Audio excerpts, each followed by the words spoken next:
आत्मनिर्भर भारत पे था। तो मुझे अटल बिहारी वाजपेयी के वो लफ्ज़ याद आ गए जब उन्होंने बोले थे कि भारत कोई भूमि का टुकड़ा नहीं, ये जीता जाता राष्ट्रकूट है। ये बंधन की धरती है, ये अभिनंदन की धरती है। ये अर्पण की भूमि है, ये तर्पण की भूमि है। जहाँ की हर नदी मेरे लिए गंगा है, जहाँ का हर कंकड़ मेरे लिए शंकर है। मैं जीऊँगा तो इस भारत के लिए, मरूँगा तो भी इस बात के लिए। मरने के बाद गंगा जल में बहती हुई मेरी अस्थियों से अगर कोई कान लगा के सुने, तो एक ही आवाज़ आएगी, भारत माँ की जय।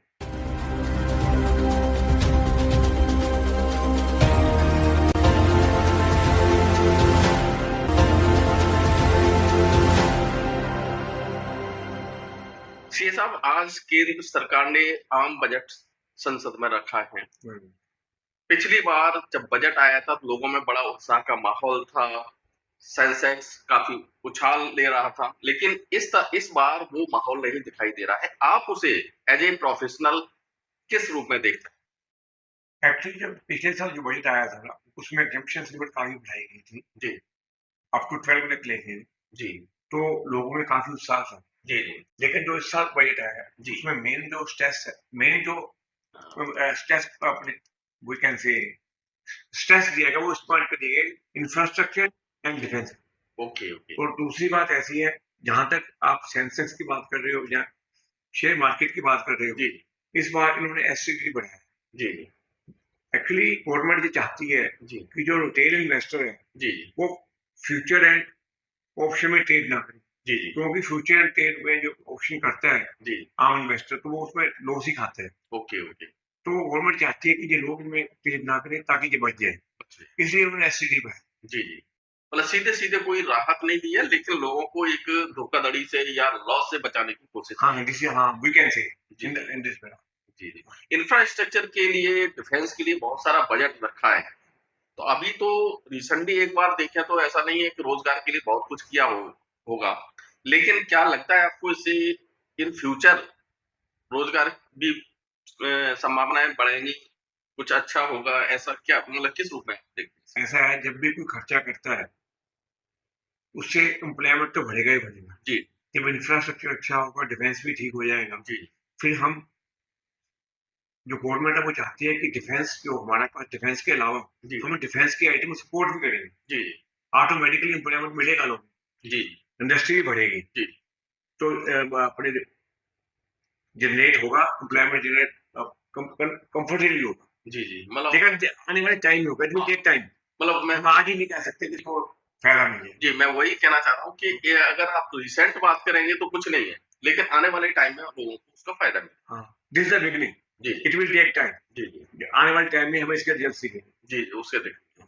अच्छा सीए अंकुर, मैं आपसे अगर बात करना चाहता हूँ, जिस तरह से इंफ्रास्ट्रक्चर के साथ-साथ मेडिकल क्षेत्र में, खासकर बायोमेडिकल के क्षेत्र में बहुत सारा बजट रखा है, तो उसके किस तरह के इम्पैक्ट आने वाले हैं?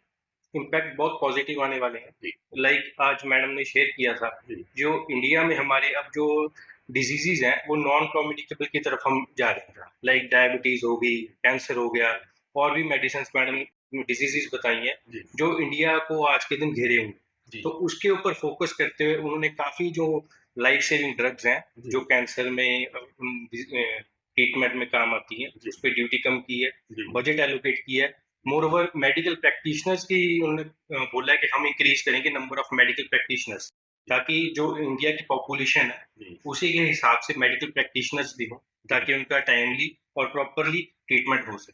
जी, इसका कहीं न कहीं फ़ायदा, हालाँकि पहले से ही भारत खुद को मेडिकल टूरिज़्म की तरफ बढ़ाने का प्रयास कर रहा है और ये स्थिति अब और ज़्यादा इम्प्रूव करेगी। डेफिनेटली करेगी। एक पैरेलली उन्होंने एम्फेसिस दिया कि हम जो फॉरेन से आ रहे हैं लोग ट्रीटमेंट करवाने के लिए, उस पे फोकस दिया है कि जी, उनको हम कैसे बेटर सर्व कर सकते हैं, जी, कैसे उनका बेटर ट्रीटमेंट उनको दे सकते हैं। जी। टूरिज्म के ऊपर उन्होंने किया कि हमने डेवलप करेंगे और एरियाज, टूरिज्म स्पॉट्स डेवलप करेंगे, that will definitely benefit India. अच्छा सीए साहब, प्रेम जी, आपको कुछ मुझे जो जानकारी मिली है कि कुछ जो छात्र विदेश जाते हैं, तो विदेश जाने की प्रथा है, तो इसमें भी कुछ रिलीफ मिला है शायद? हाँ जी, हाँ जी। जी, जो फॉरेन में जाते हैं बच्चे एजुकेशन के लिए, जी, तो उसमें आगे 5% टीडीएस था, ओके, उसको कम करके 2% किया है, 2% किया। ताकि लिमिटेशन ईज़ी हो जाए बच्चों की एजुकेशन। इजीली हो सके, जी, जी, मतलब दुनिया में उसमें रिलीफ मिल सके। जी, जी, जहाँ भी अपना फ्यूचर बनाना चाहते हाँ, हैं इजीली हाँ, चल they can go and make it. अच्छा, रेलवे और डिफेंस इन क्षेत्रों में भी काफ़ी इन्वेस्टमेंट की तैयारी है।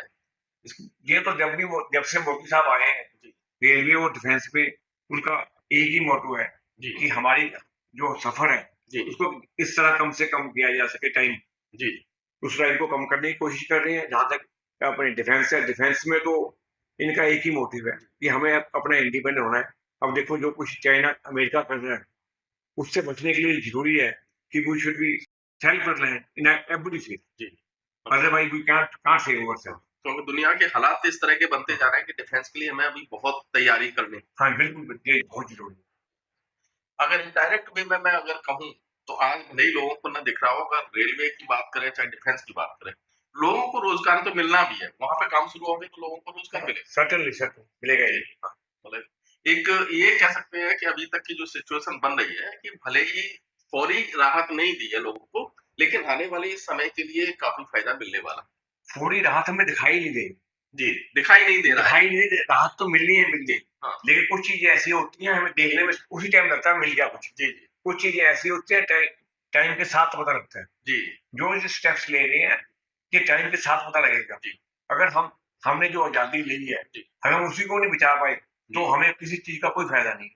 जी, जो भी डिफेंस पे खर्चा है, जी, या इंफ्रास्ट्रक्चर पे है, ये देश के हालात को देखते हुए या वर्ल्ड के हालात को देखते हुए बहुत ज़रूरी है। ये बहुत ज़रूरी है, और उन्होंने इसी डायरेक्शन में से स्टेप लिए। इस समय की जो राजनीति है, ऐसा लगता है लोगों को कि जो भी रिलीफ मिले वो तुरंत मिले। हाँ, वो इस बार नहीं मिला, इसलिए वो उत्साह देखने को नहीं मिल रहा है। ये एक्चुअली जब ये इसको पढ़ेंगे, देखेंगे, कुछ दिन इसमें गुजारेंगे, जी, तब उनको महसूस होगा कि इस बजट के क्या-क्या फ़ायदे हैं। जी। चलिए और इसमें कुछ कहना चाहेंगे, किस तरह की चीज़ें हैं ओवरऑल? ऐसा है कि जैसे आगे एनआरआई प्रॉपर्टी सेल करते थे, जी, इमोल प्रॉपर्टी, जी, जी, उस पे जो टीडीएस काटा रहता था, वो 10 बेसिस 10 पे कटता था। जी, उसको उसको खत्म कर दिया ओके, ताकि अपने रिलीफ मिल सके। जी, उसको उन्हें पैन इरेज़ कर, ओके, ओके, ठीक है, उससे उनको फ़ायदा मिलेगा। जी, जी, दूसरा बाकी बात बताओ। बाकी as far as taxation is concern, जी, कुछ जो हम अनलाइक प्रीवियस बजट्स जो स्लैब्स पे फोकस करते थे, इस बार इन्होंने फोकस किया है सिंप्लीफिकेशन पे जी, और लिटिगेशन कम करने पे, ओके, ताकि जो लोगों के लिए एक इनकम टैक्स है, जीएसटी है, वो एक हवा है, हाँ, लोग डरते हैं इससे, जी, उसको सिंप्लीफाई कैसे किया जाए। जी, नया तो अभी लागू होने वाला है। yes, that is also the major step towards that. Ji, Like 1st of April 2026 से मैंने अनाउंस कर दिया कि जी, इनकम टैक्स जो एक्ट हम 1961 से ट्रेडिशनली इंडिपेंडेंस के बाद से जो चल रहा है, उसको रिप्लेस करेगा इनकम टैक्स एक्ट 2025। कुछ और भी बेनिफिट्स दिए हैं, जैसे 31st ऑफ जुलाई को कैश हो जाता है इंडिविजुअल आईटीआरस का। जी, उसमें एक पार्ट ऑफ सेक्शन है जो नॉन ऑडिट बिजनेस सेक्टर है और ट्रस्ट्स हैं, उनकी डेट 31st ऑफ जुलाई से 31st ऑफ अगस्त की गई है। कुछ रिटर्न रिवाइज करने के लिए हमें टाइम जो 31st ऑफ दिसंबर था, वो इंक्रीज करके 31st ऑफ मार्च किया गया है। और भी छोटे छोटे बहुत चेंजेस किए हैं ताकि इनकम टैक्स को, जीएसटी को सिंप्लीफाई किया जा सके, लिटिगेशन कम की जा सके, और मेन कोर जो हमारा फोकस है वो डेवलपमेंट पे हो, मैन्युफैक्चरिंग पे हो, ताकि हम भारत के विकास के साथ तरक्की कर सकें विदाउट एनी प्रेशर। इनका एक और भी स्ट्रेस है, इनका एक और भी मोटो था। जी, वो कहते हैं जो हमारा टैक्स पेयर है, जहाँ इन्वेस्टर है, जहाँ अपन कहें कोई एंटरप्रेन्योर है, जी, वो ईमानदारी से सही काम कर सके। सही, जितने भी क्लासेस थे क्रिमिनल, जी, उनको ये कन्वर्ट करके पेनल्टी में कन्वर्ट कर रहे हैं, जी, ताकि उनका फेयर कम हो सके जी, और वो आज़ादी से काम कर सके। जी। बिल्कुल, ये तो शिकायत बहुत लंबे समय से कहें कि अब मतलब काफ़ी लंबे समय से थी कि मतलब एक टैक्स के नाम पे एक व्यापारी को ऐसा लगता था कि उन्हें अपराधी बना दिया जाता है, और एक यही वजह थी कि वो डरते थे। लेकिन अब हाँ, उसको सिम्प्लीफाई हाँ, करके सिंप्लीफाई ये डर खत्म करने की कोशिश फ्रेंडली, जी, और जो नया टैक्स ला रहा है, टैक्स एक्ट आ रहा है, उससे उसके बाद इवन आम आदमी भी अपना काम खुद कर सकते हैं। जी, उसको ये जरूरी नहीं कि वो सीए या एडवोकेट के पास जाए, जी, जी, वो चाहे तो अपना काम खुद कर खुद सकता है। कर इतना सिंप्लीफाई कर रहे हैं जी, ताकि किसी को किसी की जरूरत ना हो। जी। तो अगर मैं यही कहना चाहूँ कि टेक्निकली आज बेनिफिट नहीं मिल रहा है, लेकिन लॉन्ग टाइम इसका बेनिफिट ज़रूर दिखेगा ज़मीन पे। तो ये थे आज हमारे एक्सपर्ट्स, प्रेम सीए, और senior Anurag Singh, account senior CA हैं, और सीनियर सिंगल। अनुराग सिंघल।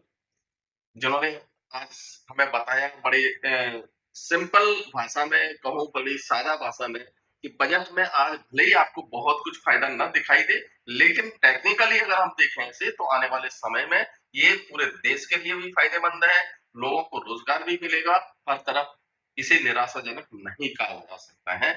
तो ये हमारे बीट्स के लिए आज एक्सपर्ट मौजूद थे, उनका धन्यवाद करना चाहूंगा। फिर हम किसी नए मुद्दे पर आपके साथ फिर थैंक यू वेरी मच।